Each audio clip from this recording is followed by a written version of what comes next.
తెనాలి పట్టణంలో గతంలో ఎన్నడూ లేని విధంగా జనరిక్ మందులు, ఫార్మా మందులను ఎవరు ఊహించని రీతిలో ప్రజా ఫార్మసీ వారు స్పెషల్ డిస్కౌంట్లతో అందచేస్తున్నారు. కావున తెనాలి పట్టణ నియోజకవర్గం ప్రజలందరూ కూడా ఈ అవకాశాన్ని ఉపయోగించుకోవాల్సిందిగా కోరుచున్నాము. అడ్రస్ గాంధీ చౌక్, నెహ్రూ రోడ్లో గల గుప్తా ఫ్యాన్సీ ఎదురు, తెనాలి.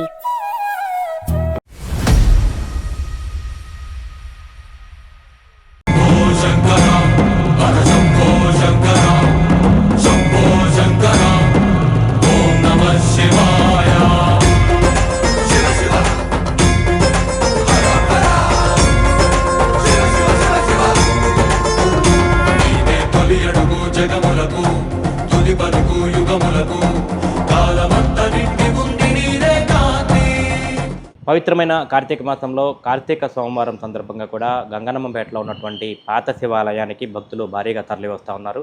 ఈరోజు తెల్లవారుజాము నుంచి కూడా భక్తులందరూ ఆలయానికి వచ్చి స్వామివారిని దర్శనం చేసుకుని అభిషేకాలు చేసుకుని వెళ్ళారు. ఇందుకు సంబంధించి ఈరోజు ఉదయం నుంచి భక్తుల రద్దీ ఎట్లా ఉంది, ఏ విధంగా ఏర్పాట్లు జరుగుతూ ఉన్నాయి అనేది కూడా మనతో పాటు ఆలయ ఈవో రమణ్ కుమార్ గారు మనతో పాటు ఉన్నారు. మేడం గారిని అడిగి తెలుసుకుందాం. మేడం, ఇది రెండో కార్తీక సోమవారం. ఈరోజు భక్తుల రద్దీ ఎట్లా ఉంది, మన ఆలయంలో ఎటువంటి ఏర్పాట్లు చేశారు? రెండో సోమవారం ఈరోజు అధిక సంఖ్యలోనే భక్తులు వచ్చి స్వామివారి అభిషేకాన్ని నిర్వహించడం జరిగింది.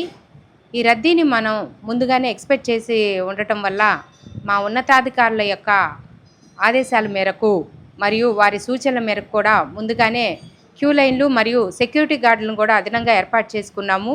మరియు సేవా సంస్థ వాళ్ళ యొక్క సేవలను కూడా ఎక్కువగా తోట ప్రాంగణంలో దీపారాధనలు, కార్తీక మాసం అంటేనే దీపారాధనలు కాబట్టి ఆ దీపారాధనలు చేసేటప్పుడు ఎటువంటి అవాంఛనీయ సంఘటనలు జరగకుండా ఉండాలని సేవా సమితి వాళ్ళని తోట ప్రాంగణంలో, అంటే దేవాలయం వెనక భాగాన ఏదైతే దీపారాధన చేస్తారో ఆ ప్లేసుల్లో ఒక రెండు లైన్లకి ఒక సేవా సభ్యురాల్ని వచ్చి ఎటువంటి అవాంఛనీయ సంఘటనలు జరగకుండా తగు జాగ్రత్తలు తీసుకున్నాము.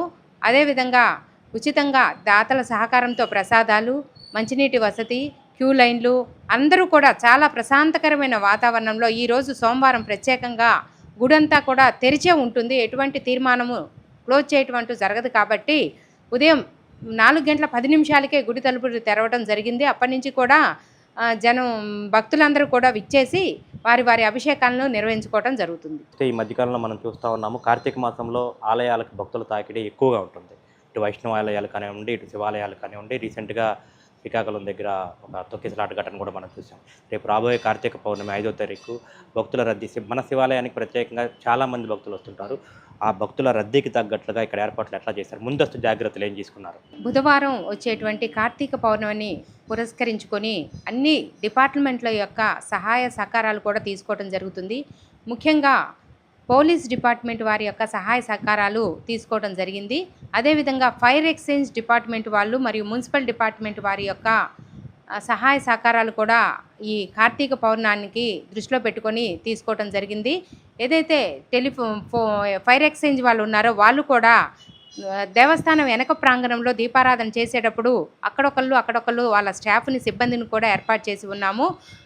తగినంతటువంటి ఫైర్ రెసిస్టెన్స్ సిలిండర్స్ని కూడా ఏర్పాట్ చేసి, అలానే వాటర్ టబ్బులు, ఇసుక టబ్బులు ఎక్కడికక్కడ మా స్వీపర్ సిబ్బంది 10 మందిని కూడా ఏర్పాటు చేసి ఎప్పటికప్పుడు క్లీనింగ్ ప్రోగ్రామ్ ఏర్పాటు చేయటము, అన్ని డిపార్ట్మెంట్ యొక్క సహాయ సహకారాలు తీసుకోవటము, ఈ కార్తీక పౌర్ణంలో అధికంగా విచ్చేసేటువంటి భక్తులకి ఎటువంటి అసౌకర్యం కలగకుండా సేవా సమితి వాళ్ళ మరియు ప్రైవేటు సెక్యూరిటీ వాళ్ళ యొక్క సేవలను కూడా వినియోగించుకొని అన్ని విధాలా కూడా ఒక భక్తుడు ఎటువంటి అసౌకర్యానికి గురి కాకుండా ఏర్పాట్లు చేసి ఉన్నామండి.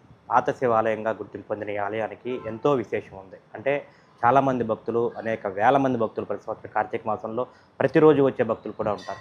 అటువంటిది ఈ మధ్యకాలంలో ఒక కరపత్రం ఒకటి కలకలం సృష్టిస్తూ ఉంది. ఈ గుడికి సంబంధించి ఒక పాంప్లెట్ అనేది గుళ్ళో పెట్టి కొంతమంది గుర్తు తెలియని వ్యక్తులు ప్రచారాలు చేస్తున్నట్టు మీ దృష్టికి వచ్చిందండి? దృష్టికి వచ్చింది.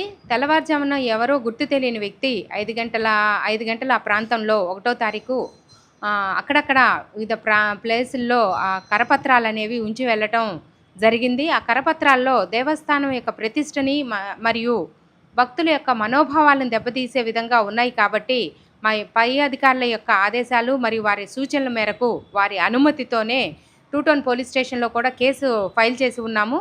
కాబట్టి పోలీసులు వారి బాధ్యతను వాళ్ళు నిర్వహిస్తానన్నారు. కాబట్టి ఎవరనేది కూడా తప్పకుండా కూడా అందులో సత్యాలు కూడా తప్పకుండా బయటకు వస్తాయి. ఇది ఫేక్ న్యూస్. కాబట్టి పోలీసులు ఈ విషయంలో కూడా చాలా గట్టిగా ఉన్నారు. కాబట్టి చట్టం తన పని తను చేసుకుంటూ పోతుందండి. మన శివాలయంకి చాలామంది భక్తులు వస్తుంటారు.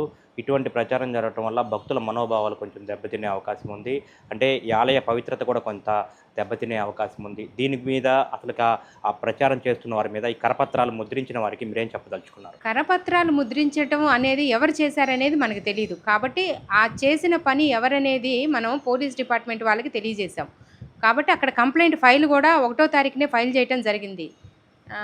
2 టౌన్ పోలీస్ స్టేషన్లో ఫైల్ చేశాం. వాళ్ళు తప్పకుండా అదేంటి అనేది విషయం అనేది డిఎస్పీ గారితో కూడా సిఏ గారు మాట్లాడారట. ఏంటో తప్పకుండా గుడి ప్రతిష్టకు బంగారం వాటిల్లే పనులు ఏవైనా సరే ఊరుకోమని చెప్పి ఆ డిపార్ట్మెంట్ వారు కూడా మాకు తెలియజేశారు. తప్పకుండా దీనికి దోషులు ఎవరనేది కూడా త్వరలోనే బయటకు వస్తుంది. కాబట్టి నిజాలు తప్పకుండా తెలుస్తాయి. ఈ కరపత్రంలో ముద్రించిన వార్త అనేది ఫేక్ అని తెలియజేస్తున్నాను. ముఖ్యంగా చూసుకుంటే కార్తీక మాసంలో భక్తులకు ఎటువంటి ఇబ్బంది లేకుండా విశేషమైన పర్వదినాల్లో ప్రత్యేక ఏర్పాట్లు చేస్తున్నట్టు ఈవో రమణ కుమార్ చెప్తున్నారు. అట్లాగే కరపత్రాల మీద కూడా ప్రచారం జరుగుతూ ఉంది. గత 2-3 రోజులుగా కూడా ఇదే అంశం మీద కూడా పట్టణం అంతా కూడా విస్తృతంగా చర్చ జరుగుతూ ఉంది. ఆలయ అధికారులను అక్కడ ఒక పూజారిని టార్గెట్ చేస్తూ కూడా కరపత్రాలు ముద్రించి ఇక్కడ ఆలయంలో ఉంచి గుర్తిన వ్యక్తులు వెళ్ళిపోయిన పరిస్థితి కనిపిస్తోంది. ముఖ్యంగా ఇది పూర్తిగా అవాస్తవము, ఇందులో ఉన్నది పూర్తిగా తప్పు. దీని మీద పోలీసులను ఆశ్రయించాము. వారు కూడా విచారణ జరుపుతూ ఉన్నారు. ఎవరైతే ఇటువంటి ప్రచారానికి పాల్పడుతున్నారో వారి మీద కఠిన చర్యలు తీసుకోవాల్సిందిగా పోలీసులకు ఫిర్యాదు చేశాం. వారు కూడా అదే పనిలో ఉన్నారు. అతన్ని ఎవరైతే కరపత్రాలు పెట్టారో వారిని గుర్తించే పనిలో ఉన్నట్లుగా కూడా చెప్తున్నారు. ముఖ్యంగా ఈ గంగన్నమ్మపేట పాత శివాలయం అంటే ఎంతో పురాతనమైంది, ప్రసిద్ధి చెందినది. ఈ గుడి మీద కూడా ఇటువంటి దుష్ప్రచారాలు చేయొద్దు. ఎవరైనా ఏదైనా అనుమానాలు ఉంటే తమ వద్దకు వస్తే నివృత్తి చేస్తాము, అంతేగాని భక్తుల మనోభావాలు దెబ్బతీసే విధంగా ఇటువంటి చర్యలకు పాల్పడవద్దు అని చెప్పి కూడా ఈవో రమణ కుమార్ చెప్తున్నారు. అట్లాగే ఎల్లుండి 5వ తారీఖు కార్తీక పౌర్ణమి సందర్భంగా దాదాపు 5 నుంచి 6,000 మంది దాకా భక్తులు ఈ ఆలయానికి వచ్చే అవకాశం ఉన్న నేపథ్యంలో వారందరికీ ఇబ్బంది లేకుండా దీపారాధన సమయంలో ఎటువంటి ఇబ్బందులు తలెత్తకుండా ప్రత్యేక అన్ని విభాగాలను సమన్వయం చేసుకుంటూ ఇటు మున్సిపాలిటీ, ఇటు ఫైర్ సిబ్బంది, ఇటు పోలీస్ యంత్రాంగం అందరినీ సహకారం తీసుకుంటూ ఇక్కడ ప్రత్యేక ఏర్పాట్లు చేసినట్టుగా కూడా ఈవో చెప్తా ఉన్నారు. వీడియో జర్నలిస్ట్ సాయితో గోపిచంద్, ఎస్టీవీ తెనాలి.